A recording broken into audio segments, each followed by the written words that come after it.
Ever since the start of the season, let's be honest, we've all been waiting for that one moment when things finally blow up between Lando Norris and Oscar Piastri. Like, really blow up. When is that big flashpoint going to happen? Well, in Canada, it almost did. The McLarens were a bit off the pace in the cooler weather, which made every single point feel absolutely critical. In the final laps, Norris was closing in on Piastri with slightly fresher tires, while Oscar was stuck behind Antonelli's Mercedes. So, what does Lando do? He dives down the inside into turn 1, trying to squeeze into a gap that Piastri was already closing. The result was a classic case of contact, looking a lot like that infamous Button and Hamilton clash back in Canada 2011. Norris's front wing was toast, he ended up in the wall, and his race was over. Piastri, meanwhile, just carried on. Now, Lando Norris is a great driver with serious top-end speed. You could say he has moments of mental weakness, but I don't think that's his main issue. For me, what he's really missing is aggression in wheel-to-wheel combat. The easy thing to say is that he's too nice. Everyone says it, but nobody ever seems to explain how or why he's too nice. It's just, oh, Lando's too nice. Great, thanks for the deep analysis. So here's my take. In these close fights, Norris races honorably. He relies on good positioning and clean moves. But the problem is his attacks and defenses are often too basic,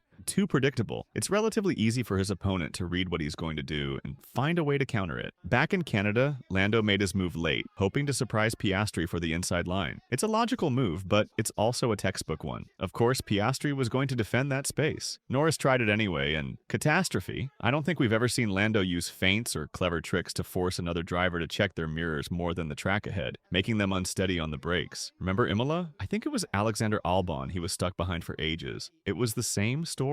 He was just waiting for a clean opening to appear, instead of using intimidation or cunning to force his opponent into creating one for him. His moves are clean, they're pretty, but they lack that killer instinct. They're missing that bit of bite where you go, ooh, now that was a risk. Of course, back in Canada, Norris got straight on the radio and admitted it was his mistake, his misjudgment, end of story. Everything's all good between him, Piastri, and the team. And I have to say, that's almost a shame. I'm here for the show, for the drama. I'm waiting for the gloves to come off between these two. Maybe get Verstappen to stir the pot a little, or have Russell and Leclerc lurking nearby just to make things interesting. A fan can dream, right?